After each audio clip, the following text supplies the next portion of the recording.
Hi open ನಮಸ್ಕಾರ. ನೀವು ನೋಡ್ತಾ ಇರೋದು ವಿಜಯ್ ಯೂಟ್ಯೂಬ್ ಚಾನಲ್. ನಮ್ಮ ಚಾನಲ್ ಯಾರು ಸ್ವಾಗತ ಸುಸ್ವಾಗತ. ಹೊಸ ಉದ್ಯೋಗ ಮಾಹಿತಿ ಬಂದಿದೆ. UAS ಧಾರವಾಡದಲ್ಲಿ ಹೊಸ ನೇಮಕಾತಿ ಆರಂಭವಾಗಿದೆ. ಇದು ನೇಮಕಾತಿ ಇರತಕ್ಕಂಥ ಉದ್ಯೋಗಗಳಾಗಿ ಹೀಗೆ ಅಸಿಸ್ಟೆಂಟ್ ಮತ್ತು ಹೆಲ್ಪರ್ ಅಂದರೆ ಅಸಿಸ್ಟೆಂಟ್ ಮತ್ತು ಹೆಲ್ಪರ್ ಹುದ್ದೆ ಇದೆ. 15ರಿಂದ 30 ಅವಕಾಶ ಅಲ್ಲಿರ್ತಕ್ಕಂಥ ಉದ್ಯೋಗ ಇದೆ. SSLC ಪಾಸ್ ಆಗಿರಬೇಕು. BSR ಕೂಡ ವಿದ್ಯಾರ್ಥಿಗಳಿಗೆ ಧಾರವಾಡದಲ್ಲಿ ಇರ್ತಕ್ಕಂಥ ಒಂದು ನೇಮಕಾತಿ ಇದೆ. ಈ ವಿಡಿಯೋದಲ್ಲಿ ಈ ಉದ್ಯೋಗದ ಬಗ್ಗೆ ಸಂಪೂರ್ಣ ಮಾಹಿತಿ ಇರ್ತೀನಿ. ಈ ಟೋಟಲ್ ಎಷ್ಟು ಕೊಡ್ತಾ ಇದೀವಿ ಮತ್ತು ಯಾರು ಅಪ್ಲೈ ಮಾಡ್ಕೊಂಡ್ರೆ ಎಜುಕೇಶನ್ ಸ್ಯಾಲರಿ ಹೇಗೆ ಏನೇ ಮಾಹಿತಿ ಬಂದಿರುತ್ತೆ ಸಂಪೂರ್ಣ ಮಾಹಿತಿಯನ್ನ ವಿಡಿಯೋನ ಎಲ್ಲೋ ಸ್ಕಿಪ್ ಮಾಡಿದ್ರೆ ಕೊನೆತಕ್ಕಂಥ ಬಗ್ಗೆ ಮಾಹಿತಿ ಇಷ್ಟ ಲೈಕ್ ಮಾಡಿ ಮತ್ತು ಶೇರ್ ಮಾಡಿ ನಿಮ್ಮ ಅರ್ಜಿಗಳು ತಗೊಂಡಿದ್ದೀರಿ. ಸೊ ಅವರು ಯಾರಂತ ನೋಡ್ತಾ ಇದ್ರೆ ಅವ್ರು ನಮ್ಮ ಚಾನಲ್ ಸಬ್ಸ್ಕ್ರೈಬ್ ಮಾಡ್ತೀವಿ. ಹಾಗೆ ಪಕ್ಕದಲ್ಲಿ ಲೈಕ್ ಅನ್ಕೊಂಡ್ರೆ ನೀವು ಅಪ್ಲೋಡ್ ಪ್ರತಿಯೊಂದು ವಿಡಿಯೋದಲ್ಲಿ ಇನ್ಫಾರ್ಮೇಷನ್ ಆಗಿ ಕೊಡ್ತೀವಿ. ಹೊಸ ಹೊಸ ಉದ್ಯೋಗಗಳು ದೊರೆತಿದೆ. ಇನ್ಸ್ಟಾಗ ನೇರವಾಗಿ ಮಾತಾಡೋಣ. ಇಲ್ಲಿ ಏನು ಕೊಟ್ಟಿದಾರಪ್ಪ ಅಂದರೆ ಈ ಉದ್ಯೋಗದಲ್ಲಿ UAS ಧಾರವಾಡ ನೇಮಕಾತಿ 2025 ವಾರ್ಷಿಕ ಉದ್ಯೋಗ ನೇಮಕಾತಿ ಒಂದು ಉದ್ಯೋಗ ಇದೆ. ಇದು ಪ್ರಾಜೆಕ್ಟ್ ಅಸಿಸ್ಟೆಂಟ್ ಮತ್ತು ಹೆಲ್ಪರ್ ಉದ್ಯೋಗಗಳಾಗಿವೆ. ಯೂನಿವರ್ಸಿಟಿ ಅಗ್ರಿಕಲ್ಚರ್ ಸೈನ್ಸ್ ಧಾರವಾಡ ಒಂದು ನೇಮಕಾತಿ ಇದೆ. ಉದ್ಯೋಗ 3 ಉದ್ಯೋಗಗಳಿವೆ. ಇನ್ನು ದ್ರಾವಿಡ ಕೃಷಿ ಬೆಳಗಾವಿ, ಹಾವೇರಿ, ವಿಜಯಪುರ, ಗದಗದಲ್ಲಿ ಇರ್ತಕ್ಕಂಥ ಉದ್ಯೋಗದಲ್ಲಿ ಕೊಟ್ಟಿದ್ದಾರೆ. ಅಸಿಸ್ಟೆಂಟ್ ಹೆಲ್ಪರ್ ಹುದ್ದೆಯಾಗಿವೆ. ಸ್ಯಾಲರಿ 15ರಿಂದ 30 ಅವಕಾಶ ಇರತಕ್ಕಂಥ ಉದ್ಯೋಗವಿದೆ. ಇಲ್ಲಿ ಪ್ರೊಜೆಕ್ಟ್ ಅಸಿಸ್ಟೆಂಟ್ 1 ಪೋಸ್ಟ್ ಆಗಿದೆ. ಅವರಿಗೆ BSc ಕಂಪ್ಲೀಟ್ ಆಗಿರಬೇಕು. ಉದ್ಯೋಗಗಳು ಅನ್ಕೊಂಡಿದೆ. SSLC ಪಾಸ್ ಆಗಿ ಅರ್ಜಿ ಕುಳಿತುಕೊಂಡು ಅದು ನೆಕ್ಸ್ಟ್ ಪ್ರೊಸೆಸ್ ಆಮೇಲೆ ಏನಿದೆ ಅಂತ ಆಮೇಲೆ ಕೂಡ ಕೊಡೋದ್ರಿಗೆ ಆಸ್ ಪರ್ UAS ಪ್ರಕಾರ ಸಂಖ್ಯೆ ಇರುತ್ತದೆ. ಹೋಗುತ್ತೆ.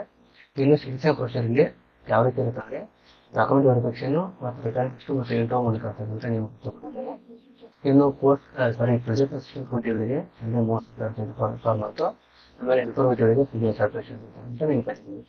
ಇನ್ನು ಇಂಪಾರ್ಟೆಂಟ್ ಡೇಟ್ ನೋಡ್ಬೇಕಾದ್ರೆ 13 ಅಕ್ಟೋಬರ್ 2025 ನೇರವಾಗಿ ಸಂದರ್ಶಿರ್ತಕ್ಕಂಥ ಉದ್ಯೋಗ ಇದೆ. ಧಾರವಾಡದಲ್ಲಿ ಸಂದರ್ಶಿಸ್ತೀವಿ. ಅಲ್ಲಿ ಸಂದರ್ಶನ ಗೊತ್ತಾಗುತ್ತೆ.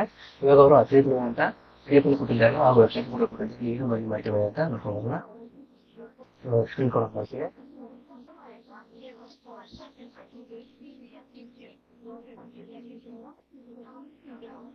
ಅವಾಗ ಕೃಷಿ ಆಗ್ತಿದೆ ವೆಬ್ಸೈಟ್ ಆಗಿದೆ. ಅದು ಈಗ ಇದು ವೆಬ್ಸೈಟ್ ಆಗಿದೆ. ಇವರು ಮಾಹಿತಿ ಕೊಟ್ಟಿದ್ದಾರೆ. ಏನು ಕೊಟ್ಟಿದ್ದಾರಪ್ಪ ಅಂದರೆ ಇದು ಒಂದ್ಸರಿ ನೋಡ್ತಾರೆ. ಕೊಟ್ಟಿದ್ದಾರೆ. ಯೂನಿವರ್ಸಿಟಿ ಆಫ್ ಅಗ್ರಿಕಲ್ಚರ್ ಸೈನ್ಸ್ ಕೊಟ್ಟಿದ್ದಾರೆ. ಡೇಟು 23/9/2025 ಮಾಹಿತಿ ಪ್ರಾಪ್ತವಾಗಿದೆ. ಇಲ್ಲಿ ಲೊಕೇಶನ್ ಕೊಟ್ಟಿದ್ದಾರೆ. ಅಪಾಯಿಂಟ್ಮೆಂಟ್ ಟೆಂಪ್ರರಿ ಸ್ಟಾಕ್ ರಿವಾರ್ಡ್ ಅಂತ ಕೊಟ್ಟಿದ್ದಾರೆ. ಟೆಂಪ್ರರಿ ಸೀಟು ಅಂತ ಕೊಟ್ಟಿದ್ದಾರೆ. ಕೊಟ್ಟಲ್ಲಿ ಕೆಳಗಡೆ name of post, number of post, qualification, salary ಮತ್ತು ಡೇಟ್ ಕೊಟ್ಟಿದ್ದಾರೆ. ಇಲ್ಲಿ ಮೊದಲನೇದಾಗಿ ಬಂದ್ಬಿಟ್ಟು ಪ್ರಾಜೆಕ್ಟ್ ಅಸಿಸ್ಟೆಂಟ್ ಹುದ್ದೆಗಳು ಇಂಗ್ಲಿಷ್ ಫೀಲ್ಡ್ನಲ್ಲಿ PMC ಇರಬೇಕು ಮತ್ತು ವರ್ಕಿಂಗ್ ಪ್ಲೇಸ್ ಮಾಡ್ತಾರೆ. ಬೆಳಗಾವಿ, ಧಾರವಾಡ, ಹಾವೇರಿ, ವಿಜಯಪುರದಲ್ಲಿ ಹಾಗೂ ಗದಗದಲ್ಲಿ ಕೆಲಸ ಮಾಡ್ತಿದ್ದಾರೆ. 1 ಪೋಸ್ಟ್ ಇದೆ. ಅದು ಈ ಹುದ್ದೆಗೆ ಕ್ವಾಲಿಫಿಕೇಶನ್ ಮತ್ತು BTech ಇನ್ ಅಗ್ರಿ ಇರಬೇಕು ಅಥವಾ ಇಂಜಿನಿಯರಿಂಗ್ BSc ಅಗ್ರಿ ಇರಬೇಕು. ಅವರ ರೀತಿ ಅಪ್ಲೈ ಮಾಡ್ಬೋದು. ಸ್ಯಾಲರಿ ಮತ್ತು 30,000 ಕೊಟ್ಟಿದ್ದಾರೆ. ಇನ್ನು ಇಂಟರ್ವ್ಯೂ ಡೇಟು 13/10/2025 11 ಗಂಟೆಗೆ ಇಂಟರ್ವ್ಯೂಗೆ ಹಾಜರಾಗಬೇಕು. ಇಲ್ಲಿ ಅದೇ ರೀತಿ ಸೆಕೆಂಡ್ ಅಂಟು ಹೆಲ್ಪರ್ ಕೊಟ್ಟಿದ್ದಾರೆ. ಹೈಡ್ರಾಲಜಿಯಲ್ಲಿ ಹೆಲ್ಪರ್ ಕೊಟ್ಟಿದ್ದಾರೆ. ಪ್ಲೇಸ್ ಆಫ್ ವರ್ಕಿಂಗ್ ಬಂದು ಬೆಳಗಾವಿ, ಧಾರವಾಡ, ಹಾವೇರಿ, ವಿಜಯಪುರ, ಗದಗ ಕೊಟ್ಟಿದ್ದಾರೆ. ಇಲ್ಲಿ 2 ಉದ್ಯೋಗಗಳಿಗೆ ಇವರು SSLC ಪಾಸ್ ಆಗಿರಬೇಕು. 10th SSLC ಪಾಸ್ ಆಗಿರಬೇಕು. ಜೊತೆಗೆ 2 year work experience in hydrology laboratory experience apply ಮಾಡ್ಬೋದು. ಇವರಿಗೆ ಸ್ಯಾಲರಿ ಮತ್ತು 15,000 ಪರ್ಮನೆಂಟ್ ಆಗಿದೆ. ಇದು ಕೂಡ ಇಂಟರ್ವ್ಯೂ 13/10/2025 10ರಿಂದ 12 ಟೈಮ್ ಕೊಟ್ಟಿದ್ದಾರೆ. ನೇರವಾಗಿ ಸಂಸ್ಥೆಗಳಿಗೆ ಉದ್ಯೋಗ ಪಡ್ಕೋಬಹುದು. ಇಲ್ಲಿ ಕೆಳಗೆ ಸೂಚನೆ ಕೊಟ್ಟಿದ್ದಾರೆ. ವಿಶ್ವವಿದ್ಯಾಲಯದಲ್ಲಿ ಸಲ್ಲಿಸಿದ ಕಾಯಂ ಹುದ್ದೆಗೆ ಪರಿಗಣಿಸಲು ಅತ್ಯಂತ ಸಾಧಿಸುವ ಅವಕಾಶ ಇದೆ. ಈ ಕುರಿತು ತಾತ್ಕಾಲಿಕ ಟೆಂಪ್ರರಿ ಬೇಸಿಸ್ ಕೊಟ್ಟಿದ್ದಾರೆ. ಇಲ್ಲಿ ₹100 ಚಾಲಕ ಕಾನೂನಿಗೆ ತಾವು ಬಾಂಡ್ ಕೊಡಬೇಕಂತ ಕೊಟ್ಟಿದ್ದಾರೆ. ರಿಪೋರ್ಟಿಂಗ್ ಟೈಮ್ 2 ಡೇಟು 13/10/2025 ಇದು ಸಂಸ್ಥೆ ನೇಮಕಾತಿ ಇದೆ. ಅದಕ್ಕಿಂತ ಮುಂಚೆ ಇದನ್ನು ಫಾರ್ಮ್ ಕೊಡ್ತಿರೋದು ನೀವು ವಿಡಿಯೋ ಎಲ್ಲ ಓದ್ಕೊಂಡಿರ್ತಾರೆ. ಏನು ಕೊಟ್ಟಿದ್ದಾರೆ ಈ ಫಾರ್ಮ್ ಅಂತ ಫಿಲಪ್ ಹಾಕೋಬೇಕು. ಫೋಟೋ ಅಟ್ಯಾಚ್ ಮಾಡಿ ಆಮೇಲೆ ನೇಮು, ನಿಮ್ಮ ಬ್ಯಾಟರ್ ನೇಮ್ ಹಾಕೋಬೇಕು. ಆಮೇಲೆ address, phone number, date of birth, date ಹಾಕಿ ನಿಮ್ಮ SSLC ಹಾಕಬೇಕು.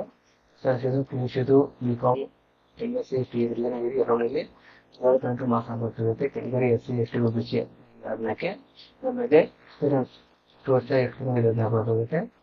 ಲಿಸ್ಟ್ ಆಫ್ ಪಬ್ಲಿಷನ್ಸ್ ಆಮೇಲೆ ಕೆಟಗರಿ ಬಂತು ಇದು ಯಾವ ರೀತಿ ನೋಡಬೇಕಾಗುತ್ತೆ. ಆರ್ಟಿಕಲ್ಸ್ ರಿಸರ್ಚ್ ಫುಲ್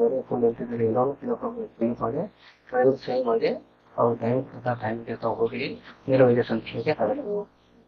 ಫ್ರೆಂಡ್ಸ್, ಇದು ಧಾರವಾಡದಲ್ಲಿರ್ತಕ್ಕಂಥ ಒಂದು ಕೃಷಿ ವಿಶ್ವವಿದ್ಯಾಲಯದ ನಿಮ್ಮ ಕಥೆಗಿದೆ. ಇದು ಕಾಂಟ್ರವರ್ಸಿ ಉದ್ಯೋಗ ಆಗಿದೆ. ಯಾರಿಗೆ ಇಂಟ್ರೆಸ್ಟ್ ಇದ್ದವರು ತಾವು ನೇರವಾಗಿ ಅವರಿಗೆ ಸಂದರ್ಶನ ಹಾಜರಾಗುವುದು ಇದನ್ನು ಬಿಡಬಹುದು. ಇದು ಸಣ್ಣ ಮಾಹಿತಿ ಆಗಿತ್ತು, ತಮಗೆ ಶೇರ್ ಮಾಡ್ತೀನಿ. ಈ ಮಾಹಿತಿ ಇಷ್ಟ ಆಗಿದೆ ಅನ್ಕೊಳ್ತೀನಿ. ಇಷ್ಟ ಆದರೆ ಒಂದು ಲೈಕ್ ಮಾಡಿ ಮತ್ತು ಶೇರ್ ಮಾಡಿ, ಕಮೆಂಟ್ ಮಾಡಿ. ತುಂಬ ಧನ್ಯವಾದಗಳು. ಜೈ ಹಿಂದ್, ಜೈ ಕರ್ನಾಟಕ.